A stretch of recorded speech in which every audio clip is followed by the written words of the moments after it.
दोस्तों अभी तक हमने जाना कोशिका की संरचना के बारे में, कोशिकीय आवरण में कोशिका भित्ति और कोशिका झिल्ली के बारे में। अब हम इस वीडियो में केंद्रक और कोशिका द्रव्य यानी न्यूक्लियस एंड साइटोप्लाज्म के बारे में जानेंगे। तो सबसे पहले जानते हैं कोशिका द्रव्य यानी साइटोप्लाज्म के बारे में।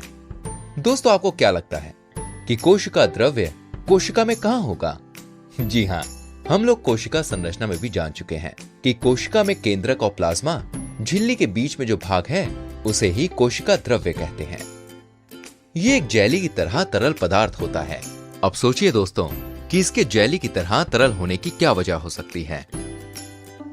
जी हां दोस्तों, इसके जेली की तरह होने की वजह से कोशिका के सभी अंगक जैसे माइटोकॉन्ड्रिया, गोल्जी उपकरण, लवसोम आदि इसी कोशिका द्रव्य में तैरते रहते हैं और इन कोशिका अंगकों की जरूरतमंद प्रोटीन इसी में तैरते हुए उन तक पहुंचती है। ये कोशिका की बनावट को ही बनाए रखता है। इसमें वो सभी रासायनिक क्रियाएं होती हैं जिससे कोशिका जीवित रहती है। चलिए अब हम केंद्रक के बारे में जानेंगे। केंद्रक यानी न्यूक्लियस। पादप और जंतु दोनों कोशिकाओं में जो बीचों बीच गोलाकार चीज है ना, दोस्तों आपको क्या लगता है वो क्या है? जी हां, वही केंद्रक है। यह कोशिका का केंद्र है जहां से सभी चीजें निर्देशित की जाती होंगी। दोस्तों जिस तरह से हमारे शरीर में मस्तिष्क शरीर की सभी प्रक्रियाओं जैसे श्वसन, पाचन, उत्सर्जन, देखना, चलना और सुनना आदि को निर्देशित और नियंत्रित करता है, उसी तरह से कोशिका का केंद्रक कोशिका की सभी प्रक्रियाओं को निर्देशित और नियंत्रित करता है। अगर हम केंद्रक को थोड़ा और बड़ा करके देखें तो दोस्तों आपको देखने से लग गया होगा कि ये एक गोलाकार कोशिकांग है। इसकी बाहरी संरचना 2 परत वाली झिल्ली होती है जिसे केंद्रक झिल्ली बोलते हैं। जिस तरह से कोशिका की बाहरी परत कोशिका झिल्ली होती है ना, बिल्कुल वैसे ही। तो दोस्तों क्या इसका काम और इसकी संरचना कोशिका झिल्ली की तरह ही होता होगा? जी हाँ, इसका काम और संरचना कोशिका की कोशिका झिल्ली की तरह ही होता है, जो केंद्रक के अंदर की चीजों को कोशिका के बाकी अंगकों से अलग रखता है। आपको इसकी परत में छोटे छोटे छिद्र दिख रहे होंगे। इन्हें केंद्रकीय छिद्र यानी न्यूक्लियस पोर्स कहते हैं। केंद्रक के अंदर भी जेली की तरह तरल द्रव्य होता है जिसे केंद्रकीय द्रव्य यानी न्यूक्लियोप्लाज्म कहते हैं। दोस्तों क्या ये केंद्रकीय छिद्र कोशिका द्रव्य और केंद्रकीय द्रव्य को मिलते होंगे? सोचिए। जी हां, इन छोटे छोटे केंद्रकीय छिद्रों से केंद्रकीय द्रव्य बाहर आता है और कोशिकीय द्रव्य से मिलता है। तब इस द्रव्य को जीव द्रव्य बोला जाता है। केंद्रक के बीचों बीच एक गोलाकार भाग दिखाई देता है, उसे केंद्रिका यानी न्यूक्लियोलस कहते हैं। अब हम केंद्रक के कार्य के बारे में जानेंगे। वैसे तो आप लोग केंद्र कार्य को समझ ही चुके होंगे कि एक कोशिका हेडक्वार्टर है जो सभी चयापचय गतिविधियां यानी मेटाबॉलिक एक्टिविटीज जैसे ऊर्जा का निर्माण आदि को नियंत्रण यानी कंट्रोल और निर्देशित करता है। ये कोशिकाओं के संपूर्ण विकास और संपूर्ण परिपक्वन यानी मैच्योर को निर्धारित करता है। ये कोशिकाओं के प्रजनन में भी बहुत ही महत्वपूर्ण योगदान देता है। तो दोस्तों आपको ये जानकर मन में सवाल आ रहा होगा कि क्या कोशिका में भी प्रजनन होता है ना? जी हाँ दोस्तों, कोशिकाओं में भी प्रजनन होता है। इसमें एक कोशिका विभाजित होकर 2 नई कोशिकाओं का निर्माण करती है। इस तरह से कोशिका प्रजनन से जो नई कोशिका बनती है ना, उसमें सूचनाएं और निर्देश केंद्रक के जरिए ही जाते हैं। चलिए इसे समझते हैं। दोस्तों आपको केंद्रक के धागे की तरह यानी थ्रेड लाइक संरचना दिखाई दे रही है।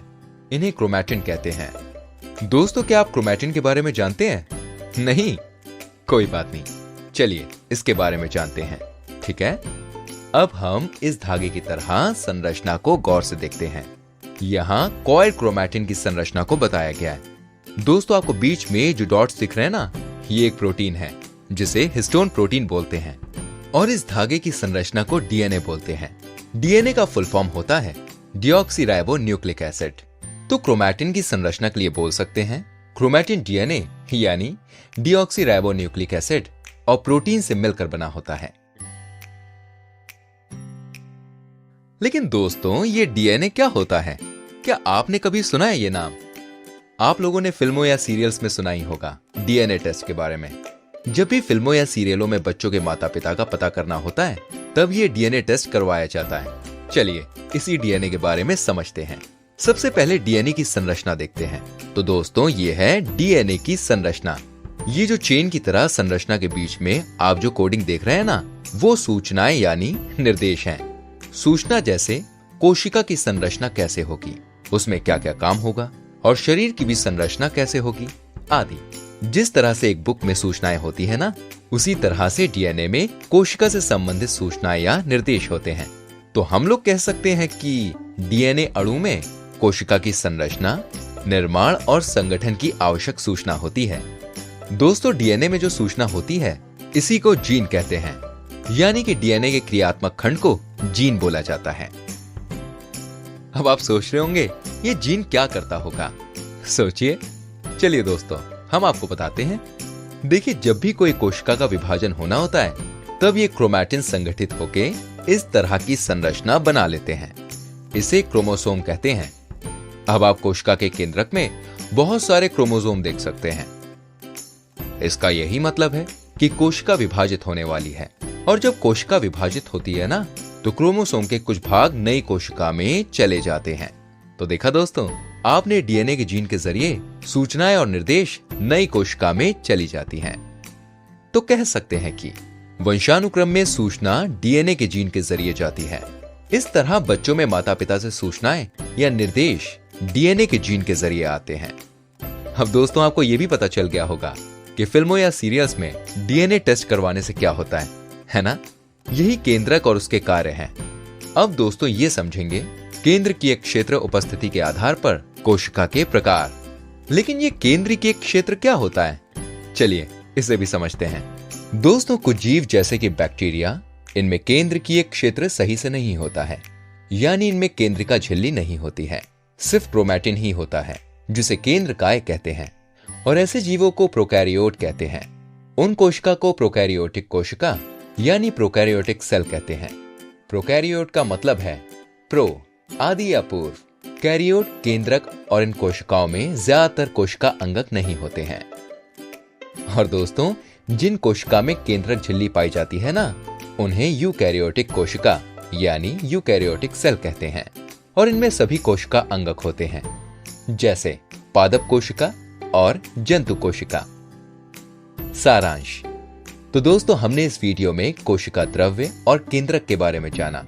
कोशिका द्रव्य एक जेली की तरह तरल पदार्थ है जिसमें सभी कोशिका अंगक तैरते हैं। और केंद्रक में उपस्थित डीएनए में कोशिका से संबंधित सूचनाएं होती हैं। और ये सूचनाएं जीन के जरिए नई कोशिकाओं में जाती हैं। कोशिकाओं में केंद्रीय क्षेत्र में झिल्ली की उपस्थिति के आधार पर दो तरीके की कोशिकाएं होती हैं। पहली प्रोकैरियोटिक कोशिका यानी प्रोकैरियोटिक सेल, दूसरी यूकैरियोटिक कोशिका यानी यूकैरियोटिक सेल। आगे हम कोशिका अंगकों के बारे में जानेंगे।